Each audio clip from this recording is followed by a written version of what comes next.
Well, howdy, kids. It's June 14th, Flag Day, and I'm back on my bullshit. A little later in the day than usual, but I went over to Weston to see my grandbabies today. I wanted to talk to you about this. It might have ruffled some feathers. It's called the Bennington flag, and it may be controversial. Now, there are those that make the claim that Nathan Fillmore carried this style flag at the Battle of Bennington. Now, there are claims by people that have analyzed the original Bennington flag that say it could not have been produced at the time of the Revolution, but was produced for the 50th anniversary of the Revolution in tribute to the spirit of '76. 7-pointed stars, not 5-pointed stars, and white banners on the stripes first and last. Unlike the official flag of the United States, the canton, that blue square, spans 9 stripes and not 7. What is irrefutable is that the Brendan flag was never an official flag of the United States. Official flags are made official by proclamations of the president. Well, the controversy is, does flying the Brendan flag comply with the U.S. flag code? So what is the flag code? Well, it's U.S. law. It doesn't have any enforcement clauses. It doesn't have any punishments associated with it. But it's really etiquette on how to display and honor the flag. Now, this choice by the Rotary Club on how to display these flags really, I feel, is in compliance with the spirit of the flag code. Well, if it doesn't have any teeth to the law, what the hell's the point of following it? Well, let me give you an example about City Council. About a year ago, City Council had a nomination to a committee. I believe it was the Downtown PKB Committee, and they wanted to nominate someone who didn't exactly qualify. What do you mean they didn't qualify? Well, they didn't own a business downtown, and that was one of the stipulations. I and a couple of other people brought that up.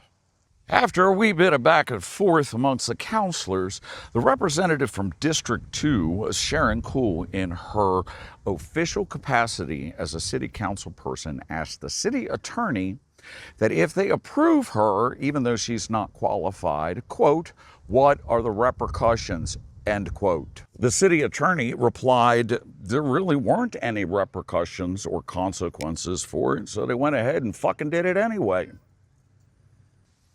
Remember a while back I told you guys about the Grand Army of the Republic and how they started Memorial Day? Well, they brought this thing out here after the Civil War and called it a piece of history and got put up here and then sat, rotted, and then it got moved to City Park. And then in 2021, we did what I can only describe as just about the most West Virginian deal that I can think of. We traded Long Tom for a piece of property downtown. Now, I'm given to understand that Blair Couch was extensively involved in restoring this and making it look as good as it does. And it does look good, but its historical significance to Fort Borman, absolutely nothing. So the flag code doesn't have any punishments for disobeying it, and neither does some of the city council orders have punishments for disobeying it. So what forces people to follow them? I guess that just comes down to what kind of person are you. But as far as punishments go for violating the flag code, there really aren't any. Well, sort of not. And this part of the story, kids, is where people usually get really emotional about things. Now, back in the late 1900s, when I was a kid, in 1984 specifically, in Texas, something happened that wound up going to the Supreme Court. Outside of the Republican National Committee's convention, Gregory Lee Johnson set an American flag on fire in protest of the policies of Ronald Reagan.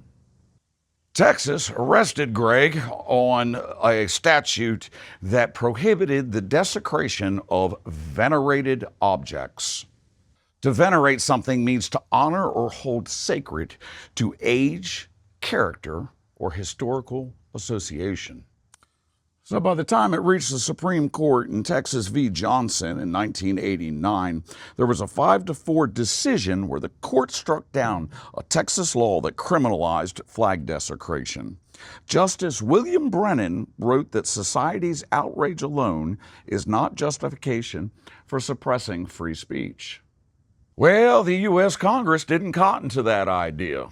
So in 1989, they passed the Flag Protection Act. And in 1990, U.S. v. Eichmann, well, the court upheld their own decision and said that the government cannot prohibit free speech. But Brian, you can't yell fire in a crowded theater without consequences.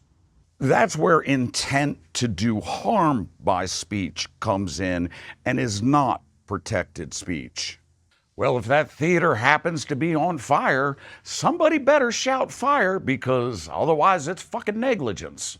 So as brilliant as some people think Oliver Wendell Holmes was, that argument about yelling fire in a theater, it doesn't work.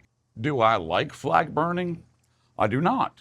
But do I support the free speech of people to protest in that manner?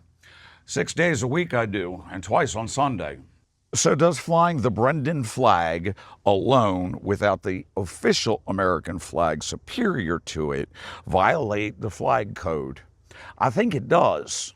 However, when you look at it as a competition and we're trying to be more patriotic than other patriots because we have to be the most patriotic patriots ever, it makes sense. I don't think being patriotic is a competition.